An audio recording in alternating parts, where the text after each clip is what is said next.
గోదావరి నల్లమల్ల సాగర్కు పాలమూరు రంగారెడ్డి ప్రాజెక్టుకు లింకు పెట్టడం అంటే తెలంగాణ రాష్ట్రానికి ట్రిబ్యునల్ ద్వారా సంక్రమించినటువంటి నదీ జలాలపై రాజీ పడడం. ఇంకా దాన్ని ఆయన గారు ఇదేదో ఎత్తుగడ అని చెప్పుకుంటున్నాడు. ఎత్తుగడ లేదు, మన్ను లేదు.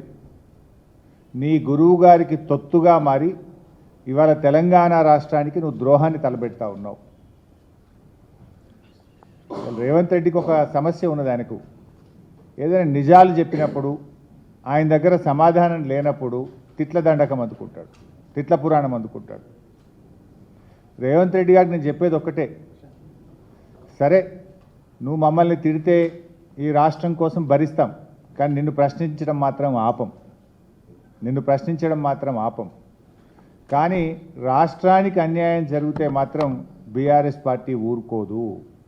మాకు రాజకీయ ప్రయోజనాల కంటే కూడా ఒక ఉద్యమ పార్టీగా, రాష్ట్రాన్ని సాధించిన పార్టీగా మాకు రాష్ట్ర ప్రయోజనాలే ముఖ్యం. ఒకవేళ ఈ రాష్ట్రానికి దెబ్బ తగులుతుందంటే, రాష్ట్రానికి నష్టం జరుగుతుందంటే ముందుండి పోరాడే పార్టీయే బీఆర్ఎస్ పార్టీ. ఇవాళ అందుకే ఈ ప్రధానమైనటువంటి అంశంలో కూడా బీఆర్ఎస్ పార్టీగా, ఒక బాధ్యత కలిగిన ఉద్యమ పార్టీగా, రాష్ట్రాన్ని సాధించినటువంటి పార్టీగా ఈ అంశాన్ని ఇవాళ ప్రజల ముందు పెడతా ఉన్నాం. ప్రభుత్వం మీద నిద్రలేపేటువంటి ప్రయత్నం చేస్తూ ఉన్నాం. ఇప్పుడు ఏం జరిగింది ఇప్పటిదాకా? ఆంధ్రప్రదేశ్ ఉమ్మడి రాష్ట్రంలో ఉన్నప్పుడే ఈ కాంగ్రెస్ పాలకుల పుణ్యమాని కృష్ణానదిని బనకచెర్ల రూపంలో కృష్ణార్పణం చేసిండ్రు, తెలంగాణకు అన్యాయం చేసిండ్రు. ఇప్పుడు గోదావరిని కూడా పూర్తిగా మళ్లించి తెలంగాణకి ద్రోహాన్ని తలపెడతా ఉన్నారు. సరే, ఆంధ్రప్రదేశ్ ఆ ప్రయత్నం చేస్తే అడ్డుకోవాల్సింది. ఎందుకంటే మనం రాష్ట్రం సాధించుకున్నాం. ఆనాడు ఉమ్మడి రాష్ట్రంలో అంటే పాలకులు వాళ్ళే అయింది కనుక కొంత అర్థం చేసుకోవచ్చు. ఇవాళ స్వరాష్ట్రంగా ఉన్న తెలంగాణ దాన్ని నిక్కదీసి గట్టిగా నిలబడి ప్రశ్నించాల్సింది పోయి డూడు బసవన్నలాగా ఈరోజు తలలూపుతూ ఉన్నారు. మీకు తెలుసు ఇప్పటిదాకా ఏం జరిగిందో, మీకు కూడా తెలుసు.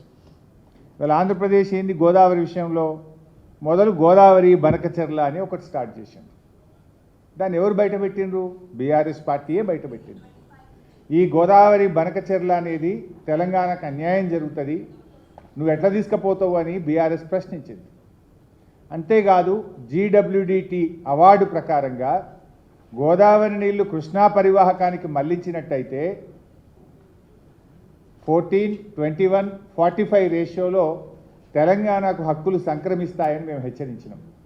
14 కర్ణాటకకు, 21 మహారాష్ట్రకు, 45 అబో ఎన్ఎస్పి అంటే తెలంగాణ. అది ఆల్రెడీ పోలవరం ప్రాజెక్టు విషయంలో అవార్డు పాస్ అయ్యింది. అందులోనే ఇంకో మాట చెప్పిండ్రు, ఈ 80 టీఎంసీల కంటే ఎక్కువ తీసుకపోతే కూడా ఇదే నిష్పత్తిలో ఎగువ రాష్ట్రాలకు హక్కు కలిగి ఉంటాయి అని చెప్పినారు.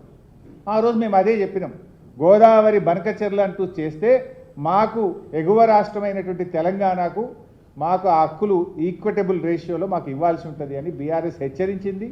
ఈ రాష్ట్ర ప్రభుత్వాన్ని నిద్రలేపినాం. సరే, వీళ్ళు ఏదో పోయి కోర్టుల కేసు వేసిండ్రు, అది రిట్ వేస్తే డిస్మిస్ చేసుకున్నారు, మళ్ళీ సూట్ వేసిండ్రు, ఆ సూట్ ఇంతవరకు రానేలే. అది వీళ్ళ నిజాయితీ. సో ఎప్పుడైతే బీఆర్ఎస్ ఇది లేపిందో దాన్ని మళ్ళీ వాళ్ళు ఏం చేసిండ్రు, రెండవ ప్రయత్నము, లేలే బనకచెర్ల కాదు ఇప్పుడు నల్లమల్ల సాగరు అని కొత్త కథ పెట్టారు. ఎందుకంటే కృష్ణలో కలిస్తే ట్రిబ్యునల్ అవార్డు ఉంది కదా, కృష్ణాలో కలవకుండా ఒక ఫేజ్ తగ్గించి గోదావరి నల్లమల్ల సాగరు అని రెండవ ప్రయత్నాన్ని వాళ్ళు చేపట్టినారు. అప్పుడు బీఆర్ఎస్ మళ్ళీ పోరాడింది. మేము ప్రజెంటేషన్ ఇచ్చాము ఇక్కడనే. అసలు గోదావరిలో సర్ప్లస్ వాటరే లేదు. భారతదేశంలో సర్ప్లస్ వాటర్ మీద డిపిఆర్లు కన్సిడర్ చేయబడవు. ఈ దేశ చరిత్రలో సర్ప్లస్ వాటర్ మీద సెంట్రల్ వాటర్ కమిషన్ ఏ ప్రాజెక్టుకు కూడా అనుమతి ఇవ్వలేదు.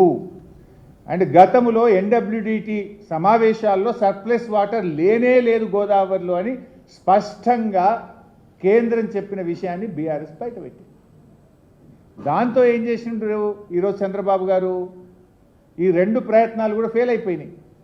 దాంతో ఇప్పుడు ఏం చేసిందంటే కొత్తగా ఇప్పుడు థర్డ్ ప్లాన్, మూడవ ప్లాన్ను ఈరోజు ఆంధ్రప్రదేశ్ తెర మీదకి తెచ్చింది. ఆ మూడవ ప్లానే Godavari Kaveri link, interlinking of